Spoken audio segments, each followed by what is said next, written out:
రైకల్ మండలం జగన్నాథ్పూర్లో 75 లక్షల రూపాయలతో ఆర్&బి రోడ్డు నుండి నాయకపుగూడెం వరకు బీటీ రోడ్డు పనులకు శంకుస్థాపన చేసి వస్తాపూర్ గ్రామంలో 1 కోటి రూపాయల నిధులతో పిఆర్ రోడ్డు నుండి లంబాడి తండా వరకు బీటీ రోడ్డు పనులకు శంకుస్థాపన చేశారు జగిత్యాల ఎమ్మెల్యే డాక్టర్ సంజయ్ కుమార్. ఆలయ నాయక తండాలో 4 లక్షల రూపాయలతో చేపట్టిన సీసీ రోడ్డు పనులకు భూమి పూజ చేశారు. ఈ సందర్భంగా ఎమ్మెల్యే మాట్లాడుతూ జగన్నాథ్పూర్ గ్రామం నియోజకవర్గంలోని మారుమూల ప్రాంతమని, ఎమ్మెల్యే కాకముందే అనేక సేవా కార్యక్రమాలు ఇక్కడ నిర్వహించడం జరిగిందని ఆయన గుర్తు చేశారు. అభివృద్ధి సంక్షేమ కార్యక్రమాలు చేపడుతూ గత ప్రభుత్వంలో ప్రజాప్రతినిధులు పాత బకాయిలను ఈ ప్రభుత్వం చెల్లిస్తుందని గుర్తు చేశారు. ఊర్నపల్లి జగన్నాథ్పూర్ బ్రిడ్జి ఇక్కడి ప్రజల చిరకాల కోరికని, జగన్నాథ్పూర్ చాలా వెనుకబడిన ప్రాంతంగా కేంద్రం గుర్తించిందని, పీఎం జన్మన్ కార్యక్రమంలో జగన్నాథ్పూర్ ను చేర్చడం జరిగిందని అన్నారు. కేంద్ర మంత్రి జువెల్ ఓరం గతంలో రాయకల్ వచ్చినప్పుడు బ్రిడ్జి మంజూరుకు హామీ ఇచ్చారని, అభివృద్ధి కోసం ఎంపీ అరవింద్ తో కలిసి ఢిల్లీకి సైతం వెళ్లడం జరిగిందని, అక్కడ కేంద్ర మంత్రులను కలిసి జగన్నాథ్పూర్ బ్రిడ్జి నిధులు మంజూరు చేయాలని కోరడం జరిగిందని ఆయన అన్నారు.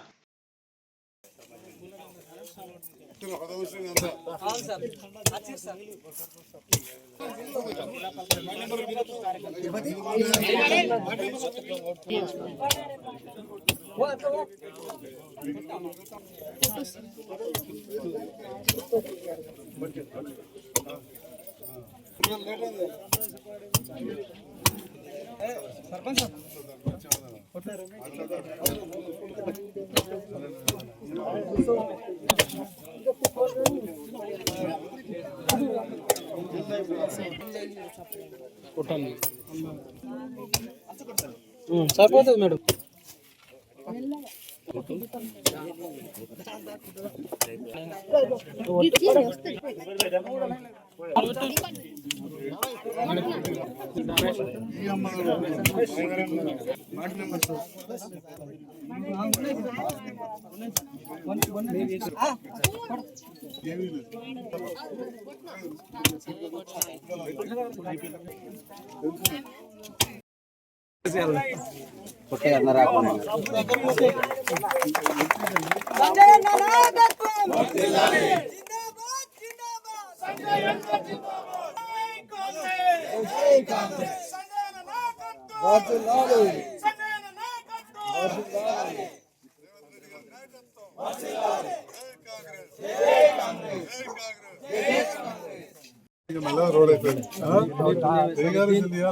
దీనికోసం ఎన్నో ఏళ్ళ నుంచి ఎదురు చూస్తున్నాం సార్.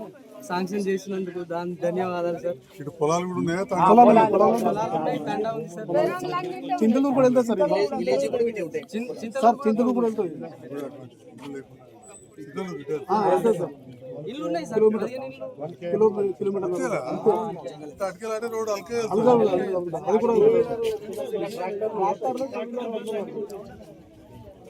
దగ్గర పెద్దది మరి ఇప్పుడు తండాకెళ్ళి రోడ్ ఉంది.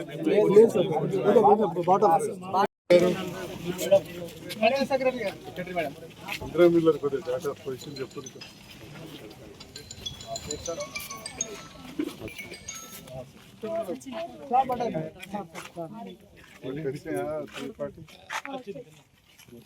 మిగతా వాళ్ళు ఎంకరేజ్ చేయండి. ఇదే సిమెంట్ బ్రిక్ పెట్టి చెప్పాలి.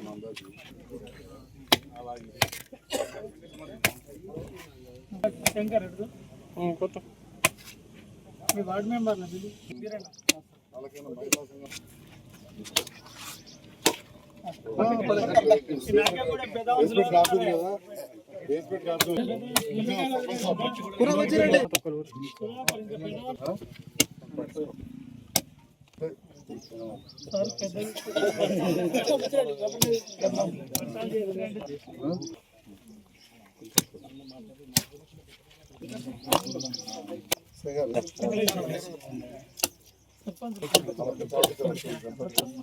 మహేందర్ ఇక్కడ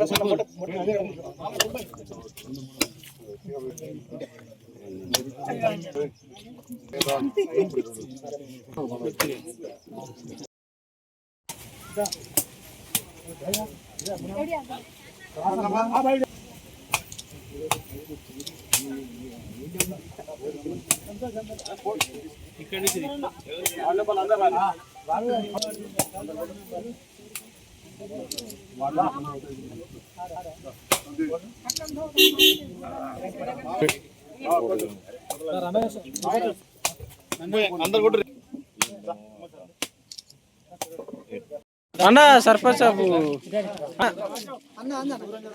ఓకే సార్.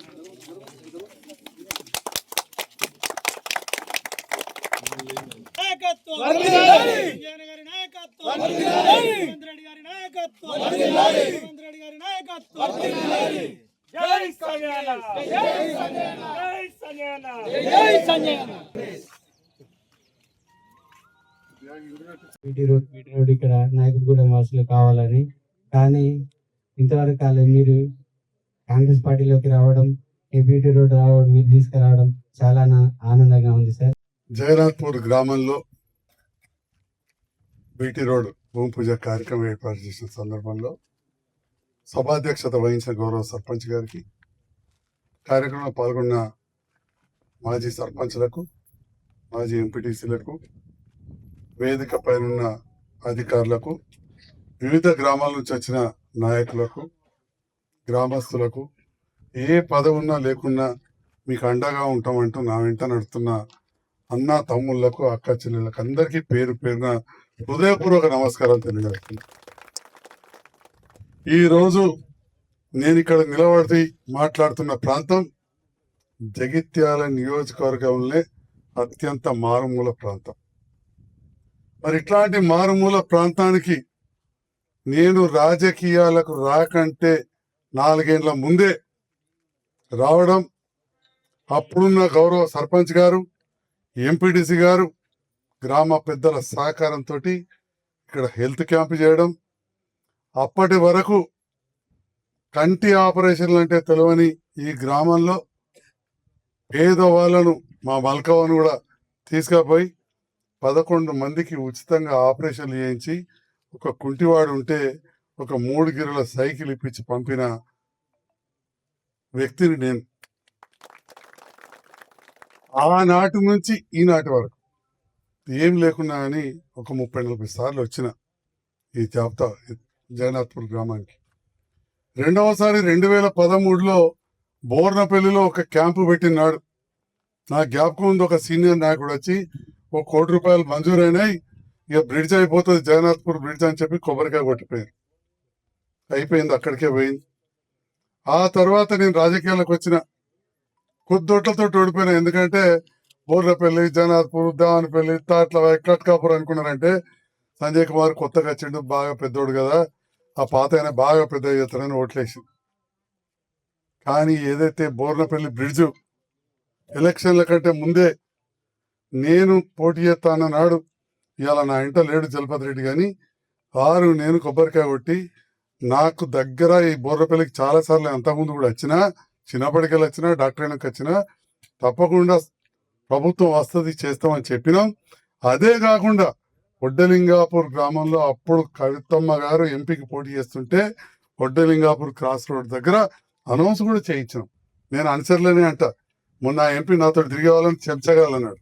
చెంచగల నా అంటున్నాను, ఒక్కొక్కరు ఎటువంటి వాళ్ళ బాబు, వాళ్ళు అనుకుంటే ఒక ఎమ్మెల్యేని గెలిపగలుగుతారు, ఒక ఎమ్మెల్యేని పడగొట్టగలుగుతారు. నన్ను 2 సార్లు గెలిపించిన నాయకులు వింటున్నారు. అంటే ఆ మాత్రం కూడా మర్యాద లేదు. నన్ను ఎమ్మెల్యే వాడవాడు అంటాడు, ముఖ్యమంత్రిని బిచ్చగాడు అంటాడు, అడుక్కునేటోడు అంటాడు, చదువురాదు అంటాడు. ఇవాళ అనుచరులను చెంచగాలంటారు. ఏం సభ్యత లేదు, కానీ వాటిని పట్టించుకునే లేదు. కానీ గుర్తు చేస్తున్న ఎంపీ గారు, ఇవాళ ఏదైతే అత్యంత మారుమూల గ్రామం ఉన్నదో ఇది పిఎం జన్మన్ కింద ఉంది. ఇప్పటికైనా ఒకసారి వచ్చి చూసి దాని కింద ఏమేం పథకాలు ఉన్నాయో అవన్నీ పేద ప్రజలకు వర్తింప చేయాలని చెప్పి ఈ సందర్భంగా పేదల పక్షాన నేను డిమాండ్ చేస్తా ఉన్నా.